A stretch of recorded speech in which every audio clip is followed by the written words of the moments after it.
विजयी वही होता है जो रात दिन अपने को कूड़ा कर दे, मेहनत करके अपने को कूड़ा कर दे, वही हीरा बन के चमक जाता है। और जो आलस से प्रमाद है ना, मनुष्य जीवन इसके लिए बहुत कीमती श्वास है।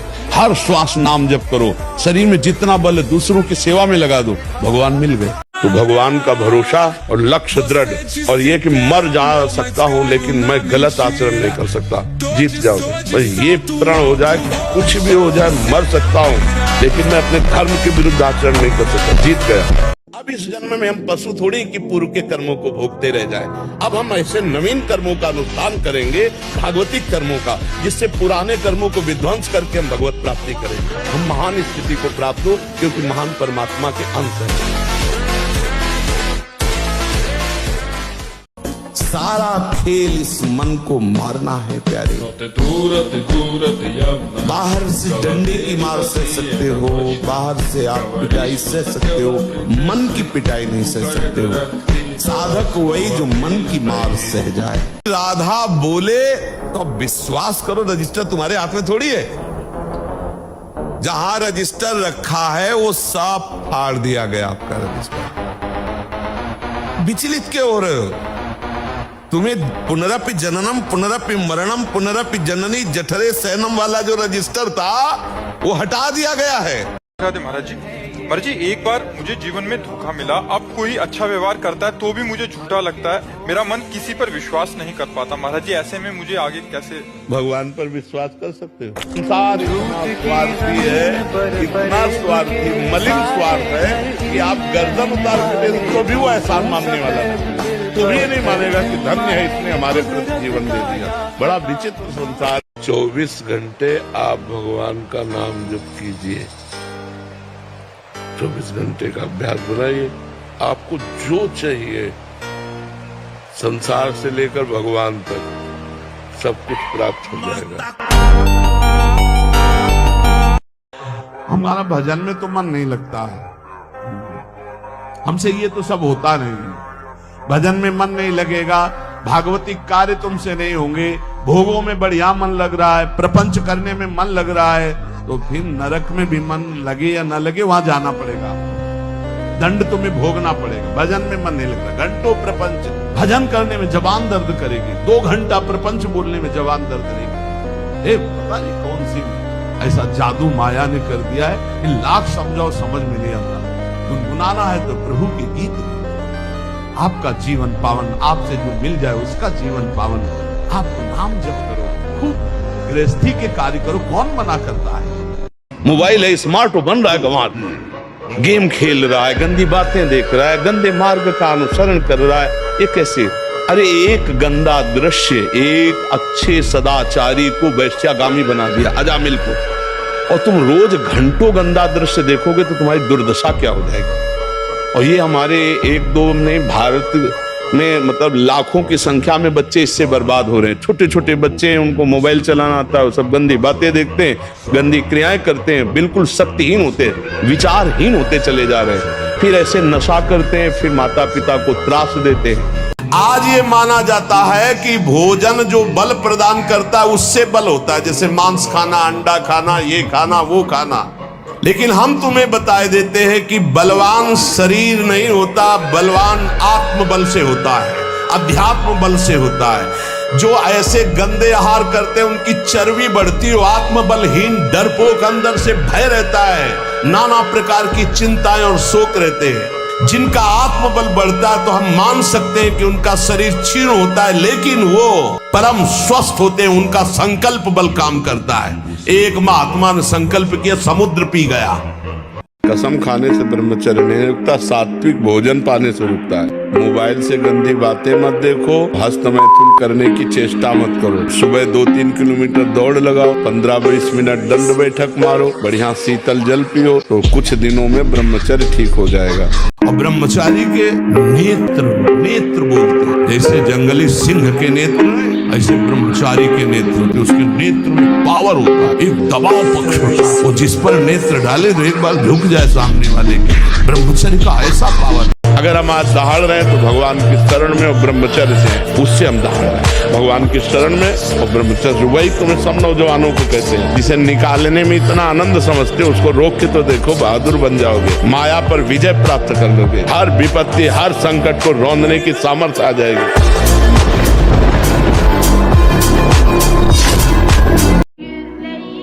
जब आपका विषय चिंतन चल रहा है, यदि नाम नहीं चल रहा तो खतरे में अपने को डाल रहे हो, और नाम चल रहा है तो तुम्हें परेशान होने की जरूरत नहीं, वो कुछ नहीं कर पाएगा, कुछ नहीं। ये बहुत बड़ा पहरेदार है, आपको गिरने नहीं देगा, उनकी एक भी संस्कार वृत्ति आपके हृदय में बनने नहीं देगा। अपने पास बहुत बड़ा पावर है नाम। इसीलिए तो जो इस राशि को समझ जाते हो बलिहारी होते हैं संतों की, गुरुदेव की, कि आपकी कृपा से वो चीज मिली। पायो जी पायो मैंने राम रतन की पायो। ये नाम ऐसा महामहिम, भगवान को अधीन कर ले, मन की क्या बात है, मन अधीन हो ये क्या बात है। भगवान को अधे सुमिर पवन सुत पावन नामू, अपने बस करी राखे रामू। जब भगवान को अधीन कर लेता है तो ये तो मन की तो बात जाने दो। किसी भी परिस्थिति में तुम्हारे मन में कमजोरी नहीं आनी चाहिए, चाहे जैसी परिस्थिति, तुम्हें याद होना चाहिए ये इष्ट के द्वारा पास करके भेजी हुई परिस्थिति। मैं डगमगाऊं क्यों, मैं भयभीत क्यों, कोई न कोई बहुत मंगल विधान मेरे इष्ट ने भेजा है परिस्थिति, इसलिए मैं मस्ती से रहूंगा, चाहे जितनी बुरी स्थिति क्यों ना आ जाए, हृदय में या बाहर परिस्थिति, स्थिति या परिस्थिति, संतुष्टायेन केनवा। ये बहुत बड़ी बात है, क्योंकि इष्ट ने भेजा है ना, चयन किया इष्ट ने, किस लिए होगा कोई उनका विधान, मंगल विधान, शांत प्रसन्न मुद्रा, कभी खिन्न नहीं, निकल जाएगी परिस्थिति और स्थिति भी। जो ब्रह्मचर्य से युक्त होता है उसकी संकल्प शक्ति बढ़ती है। भले आप मांस खा के मोटी चर्बी और आप व्यायाम करके दिखा सकते हैं कि देखो मैं ब्रह्मचर्य क्षीण करता हूं लेकिन बलवान हूं, लेकिन आप आत्मशक्तिहीन है।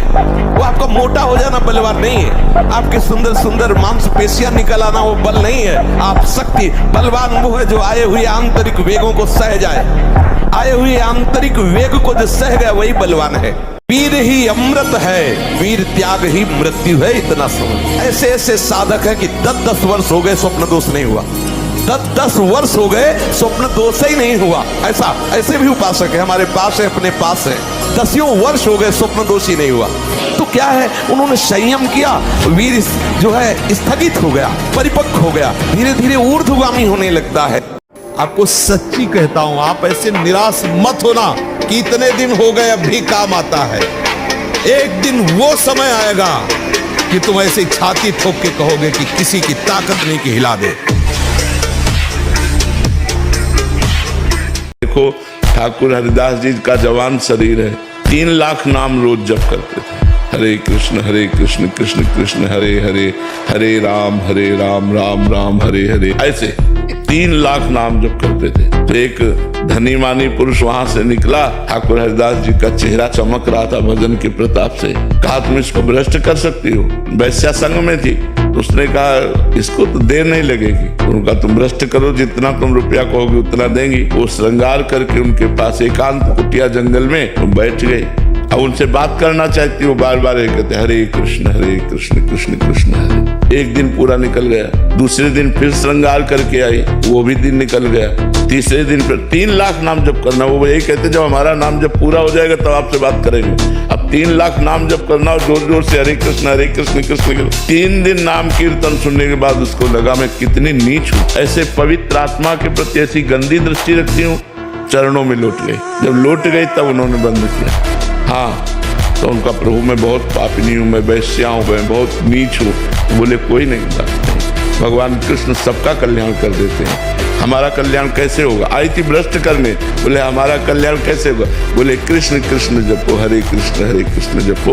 वो वहीं कुटिया में बैठ करके भगवान नाम करने लगी, उस कुटिया को भी छोड़ दिया उन्होंने और कुछ नहीं हुआ। 3 ऐसी बातें हैं जिनमें मनुष्य को महासुख की अनुभूति जैसा लगता है। यदि हमें सुंदर स्त्री मिल जाए, पुरुष के अंदर रहता है, या सुंदर पुरुष मिल जाए, स्त्री के अंदर रहता है, या जैसा भी भाव, हम सुखी हो जाए। यदि हमें मनोवांछित धन मिल जाए तो हम सुखी हो जाए, हमारा बड़ा नाम हो जाए, प्रतिष्ठा हो जाए तो हम सुखी जाए। 3 बातें रखी गई हैं पूरी माया को छान करके, कंचन, कामनी और कीर्ति। यदि साधक स्वप्न दोष से बचना चाहता है तो सर्वप्रथम उसको भगवान की शरण में होना का, क्योंकि प्रभु की शरणागति से हमारा जो अंतःकरण मलिन चिंतन से युक्त है उसका सुधार होगा। चिंतन बिना बदले हम इसे रोक नहीं सकते। भोजन शुद्ध है, आपका पेट भी साफ है, आप व्यायाम भी करते हैं और आपने कोई गलत चेष्टा भी नहीं की, लेकिन गाढ़ गलत चिंतन हो गया, उस समय आपका धातु चरण किसी न किसी उपाय से हो जाएगा। प्रभु की शरण में होकर सत्य शास्त्रों का स्वाध्याय करें, नाम जपने की चेष्टा करें, सात्विक भोजन पाएं और खूब शरीर को थकाएं। यदि आप प्रातः काल उठ करके 1 घंटा व्यायाम करें तो आप देखेंगे आपका धातु चरण है उसका अंतराय होता चला जाएगा। अब मान लो आपकी 25 वर्ष की अवस्था हुई और 10 वर्ष आप करते रहे हैं, अब आपको संभलना बहुत ही कठिन है, लेकिन फिर भी संभलने का उपाय है। आयुर्वेदिक किसी अच्छे वैद्य से धातु पुष्टता की औषधि ले और व्यायाम, भोजन सुधार, संग सुधार, चिंतन सुधार, शास्त्रों का स्वाध्याय और नाम जप, इसी से सुधार हो सकता है। बहुत बड़ी बात है, इसको अंदर से समझ ले। विषयी का संग साक्षात काले सर्प के संग के समान समझो। विषय की अग्नि की चपेट में तुम अध्यात्म शक्ति को भस्म कर दो। अगर आप कोई वासना लेकर इस मार्ग में चलेंगे तो वही वासना माया जानकर तुम्हारे आगे जाल फेंक देगी। उस वासना का संयोग होने पर भागो, ना कि उसको स्वीकार करो। पहले प्रयत्न करो, फिर प्रार्थना करो। पहले बचने की कोशिश करो, जब आपको लगे कि अब गिरा तो फिर भगवान से प्रार्थना कर दो। प्रारंभ से लेकर अंतिम तक फाइनल में जो निकल पाए हो, कोई गुरु का पहलवान होगा, दूसरा कोई नहीं। सावधान देखना, इंद्रियों के न घोड़े भगे, रात दिन इनमें संयम के कोड़े लगे। ये घोड़े लगाम छूट गई तो बर्बाद कर देंगे। हे नचिकेता खड़ा हो जा, मोह निद्रा से जग जा, क्योंकि ये मार्ग छुरे की धार पर चलना है।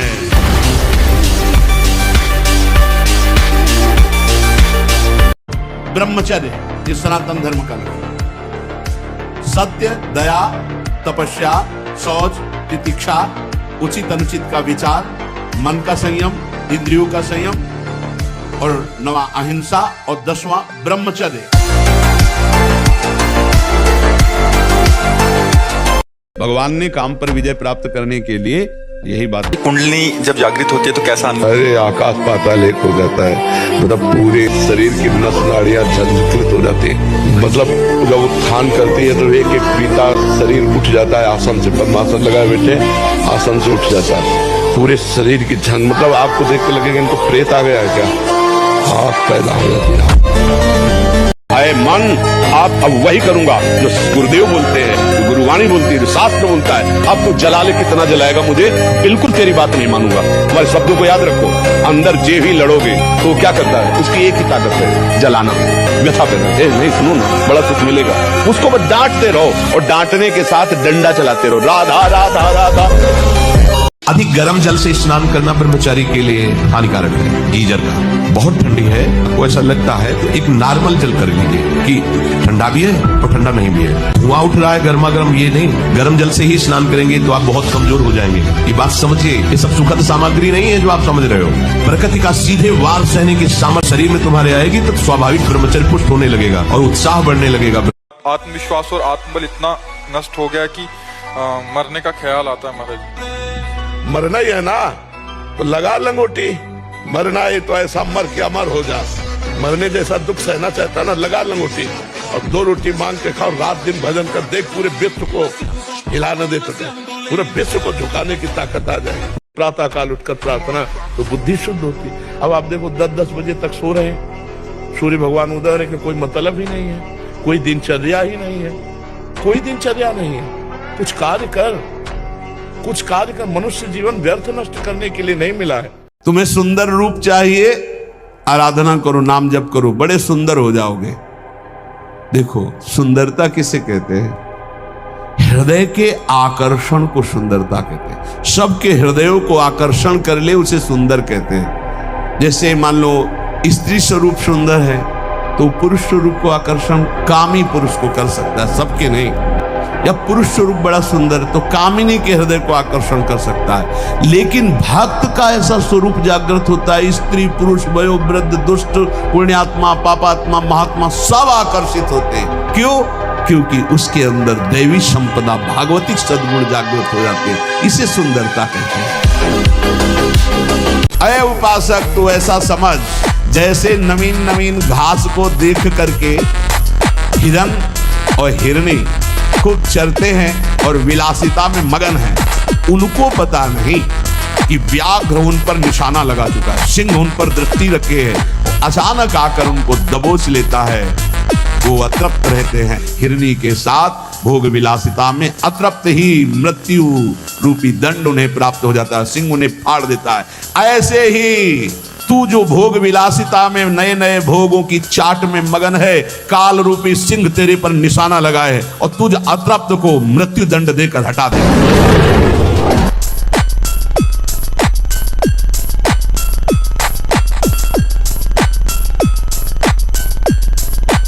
हम आपसे खुली बात कहते हैं, अध्यात्म कभी बिकता नहीं, और जो पैसे से खरीदा जाता है उसे कभी अध्यात्म नहीं कहते।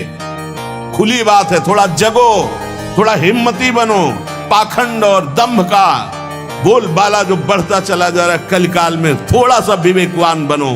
रोको अपने अंदर आते हुए दंभ और पाखंड को, रोको हमारी समाज में बढ़ती हुई व्यभिचार व्यसन और पाखंड को।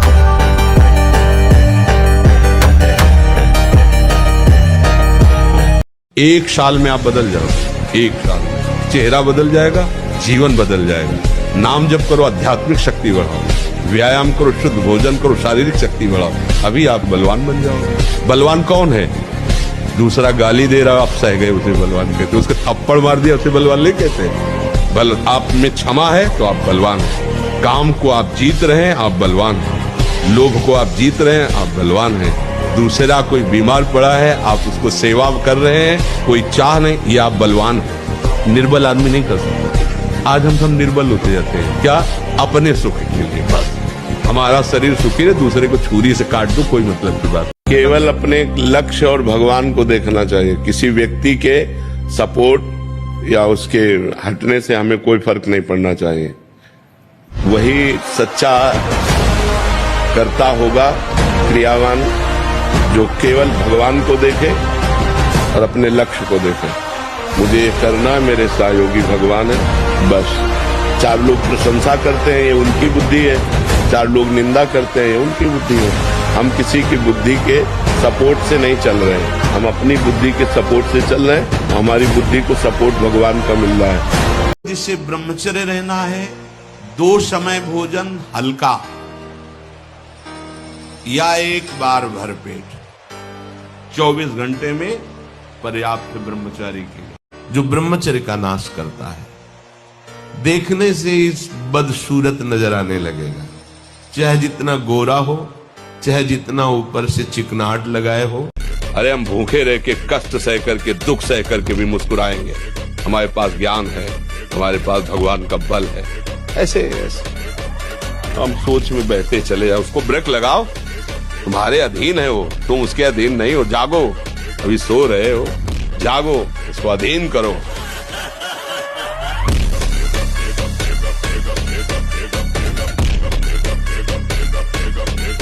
एक बार जो राधा वल्लभ जी का दर्शन कर ले, बिहारी जी का दर्शन कर लेगा, वो कभी नरक नहीं जाएगा। एक बार, वो चाहे जैसे दर्शन कर ले, ये कोई मूर्ति थोड़ी है, साक्षात ठाकुर जी है। बस ये है कि अगर हम उनके दर्शन करना चाहें और ललक के साथ करें तो फिर और सुख प्राप्त होना प्रारंभ हो जाए, और कहीं वो अपनी कृपा करके हमें वो नेत्र दे दे जिनसे उनके दर्शन होते हैं, तब तो जीव की क्षमता लेकर वो रूप झेल पावे जिस रूप से विराजमान है। साक्षात विराजमान, साक्षात। ऐसे सुनते जैसे आपके सुनने में देर पड़ेगी, क्योंकि हमारी आवाज आपके श्रवण इंद्रिय तक पहुंचेगी, और वो इतने नजदीक से सुनते हैं कि आपके बोले प्रभु के बिना पत्ता नहीं हिलता। तो मैं जो पापाचरण व्यभिचार नीच काम करता हूं, प्रभु कराते हैं। तो प्रभु की ही कृपा से अगर वो हो रहा है तो उनकी ही कृपा से नरक भी बना है। ज्यादा चतुराई करोगे तो चतुर शिरोमणि से निकल नहीं पाओगे, वो ऐसे फंसा देंगे। सोचो, रक्त की आखिरी परिणति वो है मेरी, और आप क्या कर रहे हैं? रोज कई बार आपका परिणाम क्या होगा? अगर रोज वो खून निकाला जाए तो आदमी की हालत क्या हो जाए? खून की आखिरी परिणति है। अन्न रस जो हमने पाया उसकी परिणति धीरे धीरे परिवर्तित होते हुए रस, मांस, मज्जा, रक्त, वो आखिरी सप्तम धातु है, वीर्य। और उसके साथ ऐसा खिलवाड़, कैसा जीवन होगा आपका? 4 बजे उठ के नहा धो करके घंटा आध घंटा दंड बैठक मारे तो आप देखो आपका जीवन प्रकाशित होने लगे। ये नहीं कहते कि बाबा जीवन, गृहस्थी में भी, गृहस्थी जीवन कोई साधारण इतना बड़ा बोझा लाद के चलना है परिवार का। शरीर स्वस्थ नहीं, विचार ठीक नहीं तो क्या है? अभी कुछ दिनों ऐसे अगर आचरण ढीले रहे तो शरीर ऐसे भयानक कमजोरी से युक्त हो जाएगा कि आपको सब कहेंगे प्रमादी पड़ा रहता है, कुछ करता नहीं। इसलिए संभल जाओ। ऐसा समानी जो है ये व्यतीत होनी चाहिए तपस्या में, जलने में व्यतीत होनी चाहिए, तो बुढ़ापा में वर्षा हो जाएगी। जलोगे तपोगे तो वर्षा हो जाएगी, और अगर पहले ही भीजे भोगों में पड़े रहोगे तो बुढ़ापा में सड़ोगे।